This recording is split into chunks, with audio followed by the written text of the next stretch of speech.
I keep saying I'm going to take a break from creating on social media because I've got my book to do, and I really will be throwing myself into that soon. But there's always been a video lately that I just have to keep creating. I think since I first said it, I've done like 7 videos. I've done a lot in quick succession, to be honest. Just got a lot to say, lot of answer to. So a video just come up, and I've only watched like maybe 20 seconds. I just laughed immediately, and I thought, I hope that's true. I hope that's true. Um, let's just see what he said. So you have somebody here who is a hater, okay? Somebody who is a hater, okay? Somebody that hates you so much. 245 on this clock. And it's like there is this individual that has been watching you, observing you because they want to pick a fight with you. They want to debate with you. They want to battle you so bad. They want to take your spot because they feel like you are an influencer to a lot of people. Even if this is in your job, your career field, social media, okay, they just feel like you are in the top position, and they want.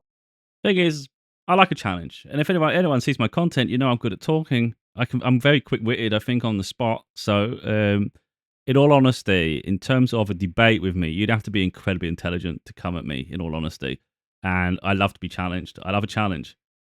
So really, if someone struggles with intelligence and quick thinking, so they're not quick witted, they can't articulate very well, so they lack communication skills. You're gonna have a hard time against me. Let's be honest. I could make most people look foolish. Some people may perceive my confidence as arrogance, but they don't realize the amount of humility it takes me to rein things in and hold it back. But believe me, I can unleash fury if I wanted to, and I could make most people look absolutely stupid. So I do enjoy it. So when someone comes at me, it's like I get really excited because now yay, I get to play. Now I get to play. Great. Because if someone comes at me, then the gloves are off. I don't have to pee. I don't have to sort of like pander to their insecurities. It's like now I'll just go full blazing. Let's pick things apart. Let's play. This is great. So let's see what else he says. But yeah, people think I'm like worried about debating or being confronted on anything. It's like no chance. That's where I shine, baby. They want to take that from you, right? But because they can't take it from you, they want to destiny swap with you in a sense of like they want to pick a fight with you so that they can publicly humiliate you and in. Oh, come on, that's not going to be. That's not going to happen. You can't publicly humiliate me. I'd humiliate them, whoever they are. That's ridiculous. Again, because the thing is, I'm too authentic. I wear my heart on my sleeve. I share everything. I don't hide anything. You couldn't possibly humiliate me anything because I don't hide anything. That's the thing with people who've got like things hidden in their closet because they pretend to be something. I don't pretend to be anything other than me. So you can't surprise me with anything. So I find that quite interesting. That sense, try to take your spot by stealing the people that follow you because you are a strong influence to a lot of people. And when you speak, people follow.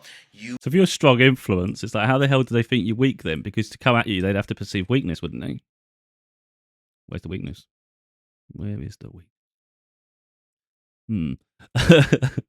have this mega magnetic energy about you that people are drawn to you so effortlessly. You have this alpha male, alpha female type of energy. And this is the thing.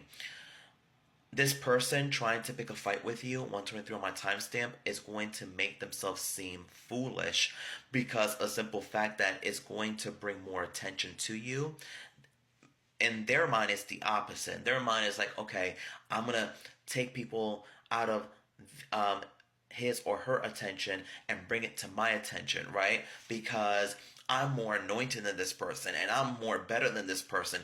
But if they are better than you, then why do they have to go to that extent?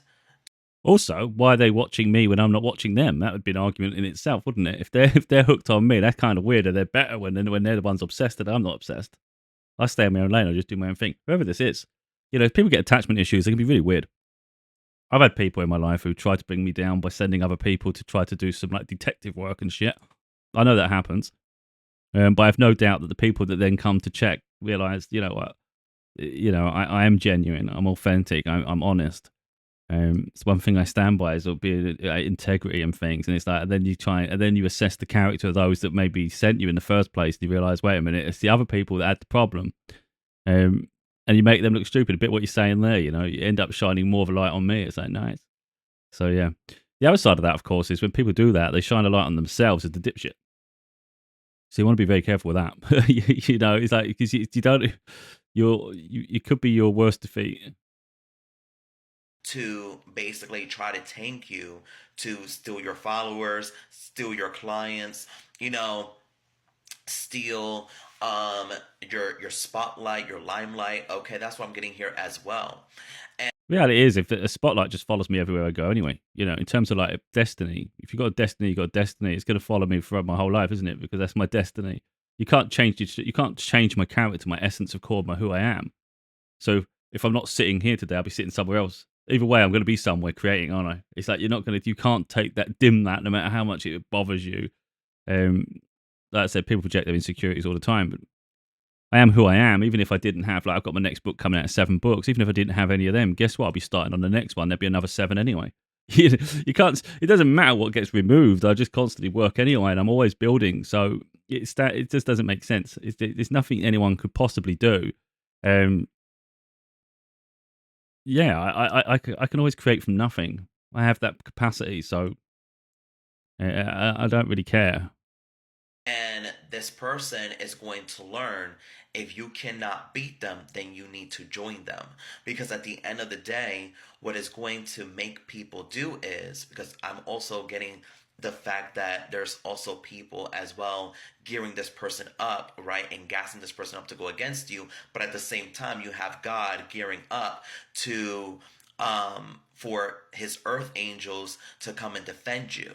Okay, so these this individual or these people think that you don't have nobody backing you up when God is gearing a lot of your earth angels. I'm going to be totally honest with you. I don't need anyone backing me up. I don't need backup. I don't need backup. I'm strong on my own. Don't worry. I was getting huge goosebumps with that as well. So, anyone sees my journey, for instance, you'll see, especially if you've got on my YouTube channel and you check out my Star Wars Born series.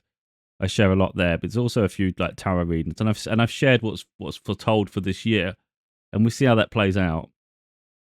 You know, I've done a lot, and good things are coming. And yeah, God's spirit source, my guides, they're not going to allow anything playing with that. This is the year of the breakthrough. So I think if someone tries to stand in the way of that, I think they're going to find themselves slammed shut. In all honesty, whether I have to say it to them or whether the spirit just knocks everything down for them, but either way, you know, it's up to people how they want to live. They want to live negatively and vicariously for others. It's like try it, see where it goes.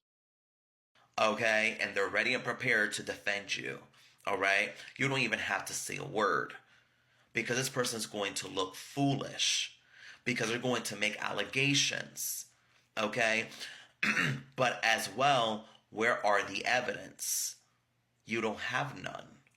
So at the end of the day, also as well, this person, you know, thinks that they're going to gear people away from you, when in reality, they're going to make people follow you, make people want to be your friend more. Okay, and the thing, and this is the thing as well, when they see that your life is increasing by the double because of this person, they're going to be like disappointed in themselves, because this whole entire time they made themselves believe, and other people made them believe, that you were anointed, that you were a false person, that you were a false prophet, that you was a false spiritualist, and all these things, that you're not really anointed and protected by God.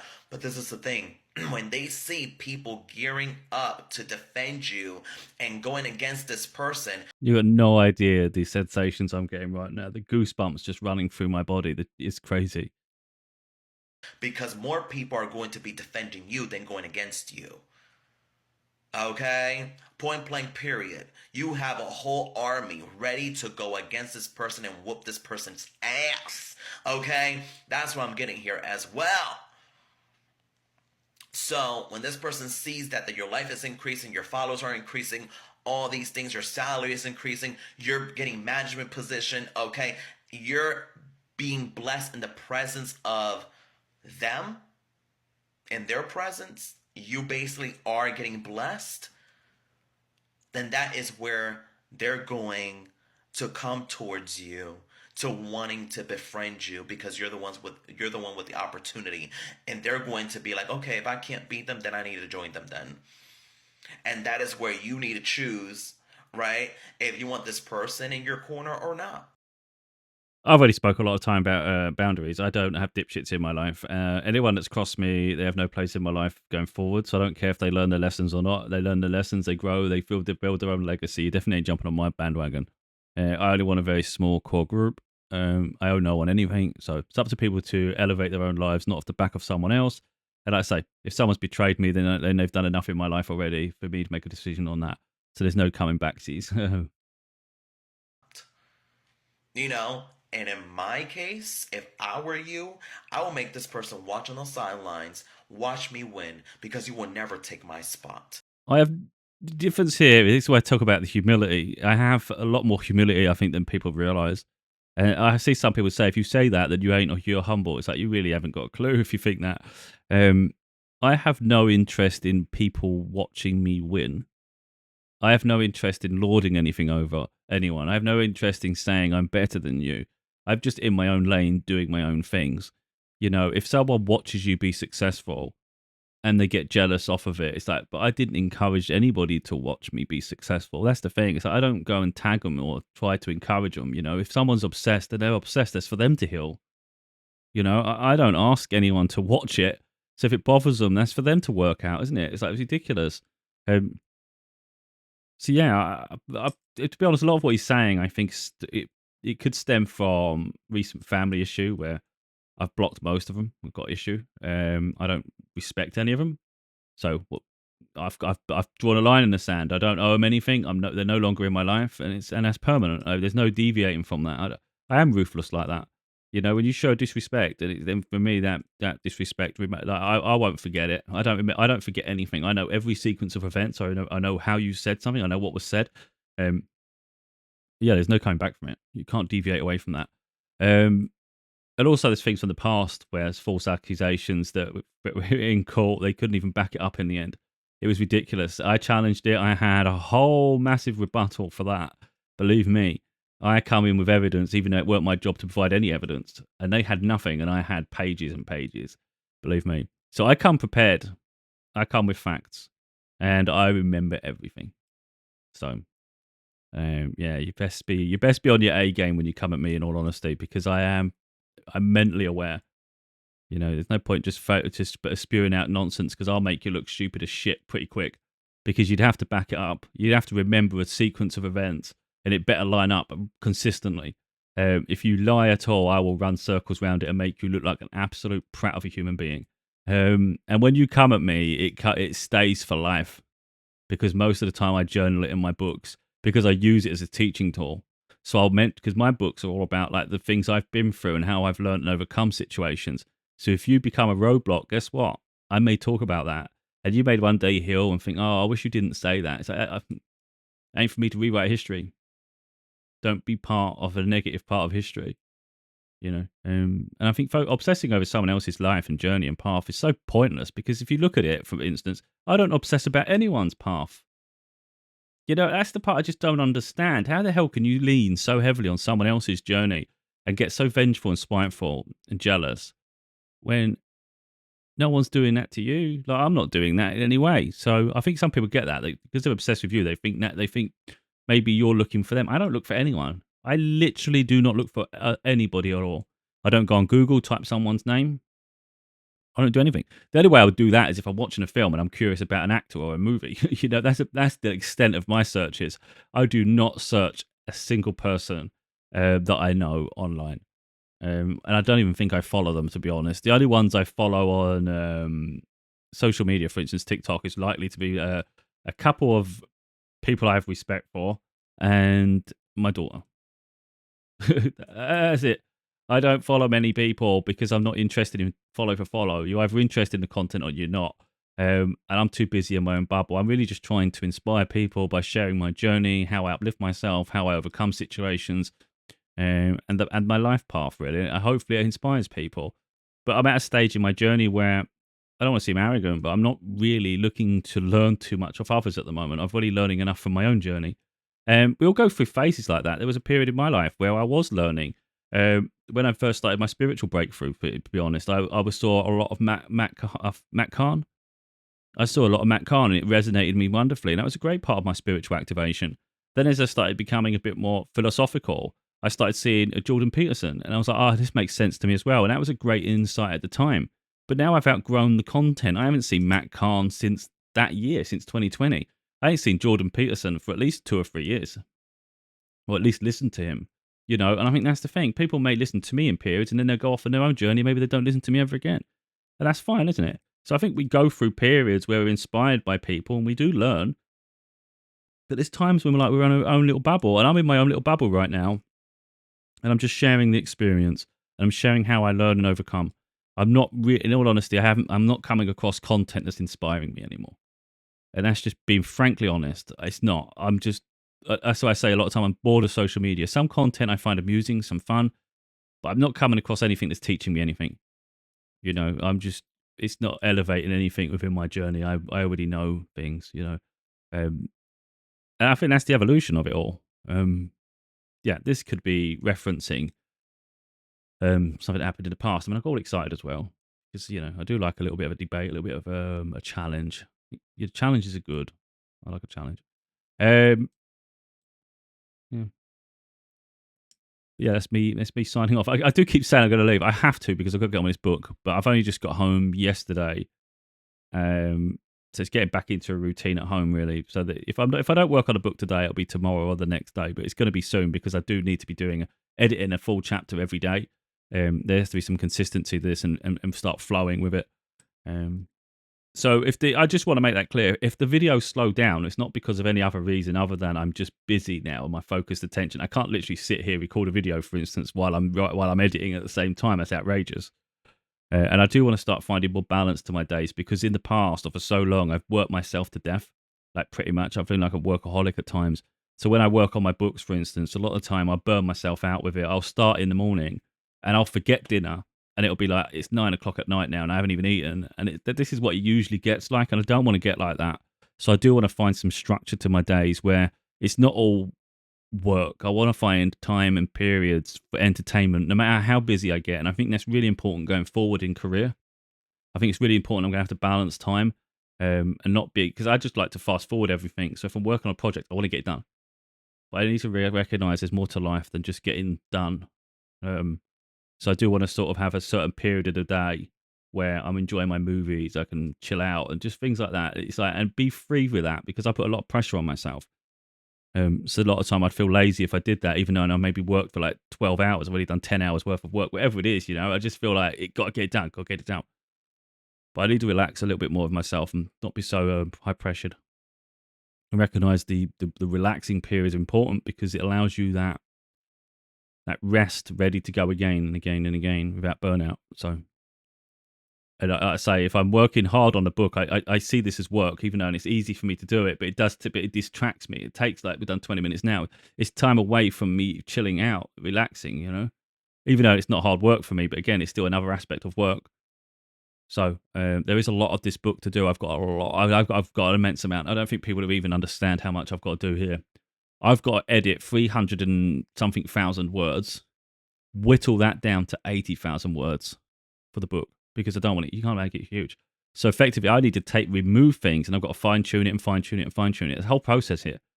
There's a lot of work for me to do, and it's and time is ticking. Like I try to say all the time, when you've got aspirations and goals, it's like time is always ticking. It's not going to be long before in February. I want this. I want to have it done by the end of February.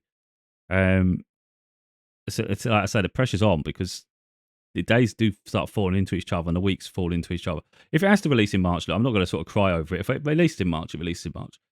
But it's important I don't make excuses as to why it releases in March. There's no point me delaying it for the next week or two and then going, oh, it's going to release in March. It's like, come on, just get it done then. Let's just work. But like I say, I only got home yesterday. I'm still adapting because I dropped my daughter off at home. Dropped my daughter off. So it's my first time back home since I dropped my daughter off, which was a week ago. And it always feels empty when I return home. So it was thriving. It was a home. Now it's just a place for me to operate from, really. And then maybe in a week's time, it'll feel home again in my own way because you just get settled again, you know. But it's always a bit of a transition. Again, going on another tangent here. I don't want to keep waffling. So, um, yeah, I think this maybe pertains to the past. To be totally honest, I don't think people would be stupid enough at this point to challenge me on anything too deeply personal. You might get some idiot comments because people want to be smart. But I say this to my daughter as well. There's a lot of power in being quiet. So if I don't react to something, I'm not scared of a debate, and I don't care who it is. Um, but if I'm ever quiet, it's because I like to watch people's reactions to things. I find that interesting too. So if I'm ever quiet, just understand I'm analysing and watching. Um, because you could comment. I know it's a bit different in person. It's more fun because if you're quiet, people tend to keep talking, and then eventually they show the deeper aspects from. Like maybe they start off a bit fiery, but they're not really saying too much. Maybe you keeping quiet makes them keep challenging you because they want a reaction, and then eventually they'll say something that's deeply personal or deeply something deep that they were thinking, and now you finally get to hear what they think of you or that they really wanted to say. And you don't always have to say anything to get them to do that. So that's always interesting. When it comes to social media, a lot of the time people comment negative things for attention. So sometimes it's fun to put them in their place, but other times it's fun to watch them because if they're doing it for attention, they're probably going to follow up because they're not getting the reaction they seek. Um, so you're not feeding the attention. In all honesty, if I think someone's a dipshit, I don't even waste my time with them. I just block them. You know, I don't waste time with idiots in my life. You can call that cleansing or whatever you want to call it, but it's like I just don't have time for dipshits in my life. If someone's walking chaos, they can just go walk in chaos in different direction. You definitely don't get an audience with me. Time is far too precious for me than have idiots around me. You know. Um, but yeah, it's I'm just on my own path, man. I think it's quite apparent now. If people haven't figured that out, that I'm literally on a solo journey, doing my own thing. You know, I'm just doing whatever I feel called to do, building my legacy. Self-made, self. You know, it's just an evolution of self, really, and hopefully it helps people along the way. And that's literally all I'm doing, and that's all I'll ever do. You know, that's the path. That's the path. There'll be more books, more story, more venture. Eventually, hopefully, collaborations. Hopefully, there will be new opportunities that spark more of a curiosity in myself to allow me to expand.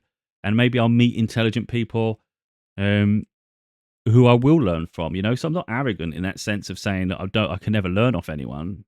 It's just right now I haven't got people around me that I'm learning from, if you like. I haven't found anybody now that I'm learning from. I'm on a solo section of my journey.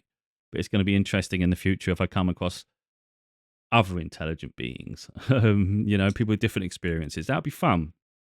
It's not always a case of um, everything I say is going to be gold.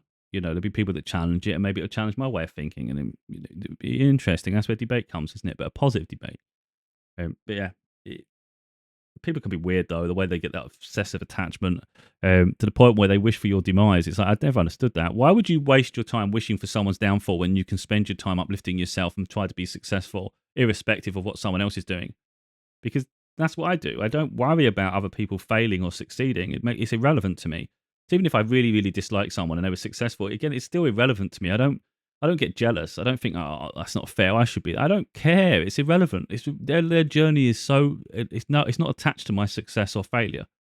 You know, it has no bearing on me at all. So I have no attachment to it. It makes no sense at all to be interested.